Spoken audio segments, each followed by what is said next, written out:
Panther Nation. So, how are things going for you? Anything substantial happen in your life? No? Well, if you do happen to be following the Panthers, we drafted a pass rusher with the upside of a young Will Smith. We drafted a quarterback with the upside and trade potential of a young Jimmy Garoppolo. And we also made some nice additions, bringing in a sure-handed Chris Hogan and a stalwart in Matt Paradis. Oh, and we signed Gerald McCoy.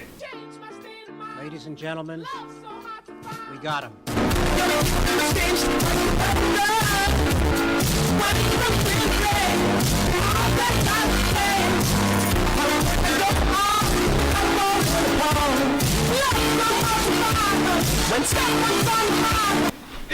You know, in other news, we suddenly landed the biggest acquisition our cats have seen in a decade. Someone with the ability to revamp our entire defense. Like I said, in other news, Panther Nation, this just very well may be my favorite offseason of all time. With the retention of Eric Reed, signings like Matt Paradis, Bruce Irvin, and Chris Hogan, and now Gerald mother-flipping McCoy. What? Just brings an electric blue tear to my eye is all. Not to mention just the mere fact that we have two generational talents equally beloved entering their prime with a crazy talented cast around them. I mean, Matt Damon's an extra in this movie. What a time to be alive. But that's not what this video is about. Well, it is, but it isn't. This video is about just why Gerald McCoy was so sought after. The Browns, Ravens, and Panthers all fought for our animalistic lives. I don't know what a brown looks like in its natural habitat, but a panther eats it. That's just science. McCoy was the end-all be-all, the crown jewel. He was the proverbial bottle of water in a post-apocalyptic world.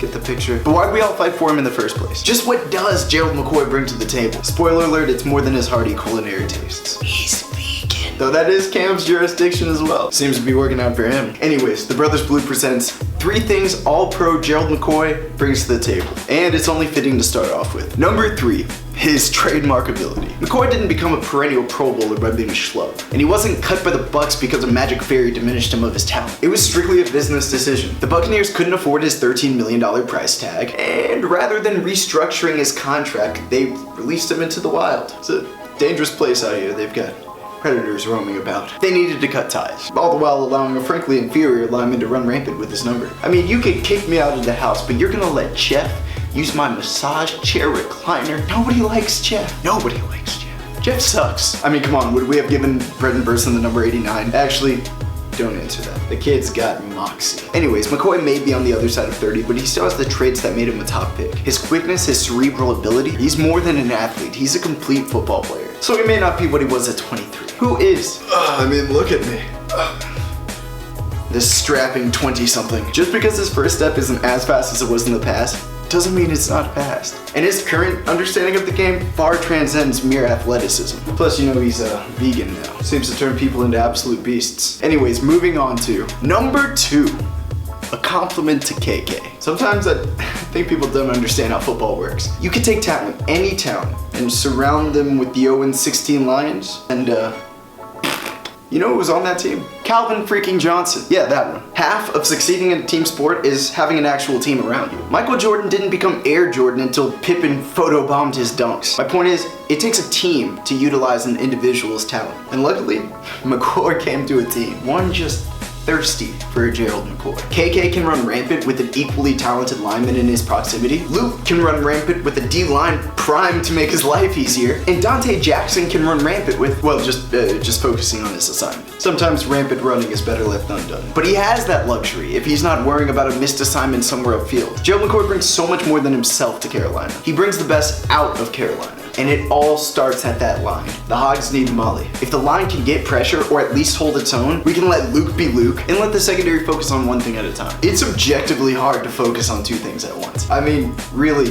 try it. You're not really doing it. You're just quickly alternating between 2 thoughts. You like Krabby Patties, don't you, Squidward? I digress. But finally, moving on to the biggest thing Gerald McCoy brings to the table. Number 1, his leadership ability. Gerald McCoy is a Panther through and through. He's the essence of a Panther. Coming out of college, he was never the biggest or the strongest. That would be Sue. But he had the quickness and the understanding of the game to put him in a position of success. Sound familiar? Like I said, he is a Panther. He fits the mold. And it goes even further than his gameplay. Gerald is someone that can come in and be an instant leader in the locker room. One thing that drew him to the Panthers was his time dining out with the squad. He said during his introductory press conference that they meshed instantly. Instant chemistry. With guys like Greg Olsen, Run CMC, Kit Kat Short, and Trey Turner. He's actually especially close with Trey. Little known fact, Turner battled McCoy during his first professional start. After a long fought battle in the trenches, the Panthers won. McCoy actually went up to the young gunner. He looked him dead in the eye and said, "Partner, you keep playing the way you're playing and I see a Pro Bowl in your future." What? He's a cowboy in the given dramatization. My channel, my rules. I'm the captain now. But again, I digress. The next year, my man was a Pro Bowler, and they've been friends ever since. Point is, when I say McCoy is a Panther, he's someone that will mesh with the black and blue culture. He's a team player. From Oklahoma to Tampa to the Queen City. He cares about the team more than himself. And most importantly, he wants to win. Like it's in his bones. I know it should go without saying, but you'd be surprised. The Albert Hainsworths of the world would happily slumber their way to a new contract with minimal effort. It's almost impressive. But McCoy will be an instant contributor, an instant ease on the rest of the defense, and an instant locker room stalwart. The trifecta. Need I remind you, this guy was just last year a Walter Payton Man of the Year nominee. I know. Pinch yourself. It is too good to be true. And now, our team is too stacked not to make something of it. You smell that, Panther Nation? Smells like opportunity. The buttery goodness of victory. Smells like the savory, delicious, salted sensation of winning. Is somebody making popcorn over there? Apparently winning tastes like popcorn. The good kind. Well, that is all we have for you today, Panther Nation. I know, no popcorn. If you like our videos, then you already know what to do. I shouldn't even tell you, but I will. I'm such a gracious soul. If you like our videos, be sure to like, comment, and subscribe to your heart's content. If not for me, subscribe for Gerald. You'll know if you didn't, he'll come for you. And as always, be sure to answer our question of the day in the comment section. What is your favorite part about having Gerald McCoy in the black and blue? Is it his quickness, his leadership ability? His veganism. Frankly, that's what it is for me. The guy probably makes mean squash casserole. I mean, I don't know what that is, but I believe in him. Kid's got moxie. Who will have the moxie next week? Same bad time, same bad channel. I will see your beautiful faces soon. Stay blue, my friends. Boss like Bowser, did it for my bro like Alger. Did it in a roll like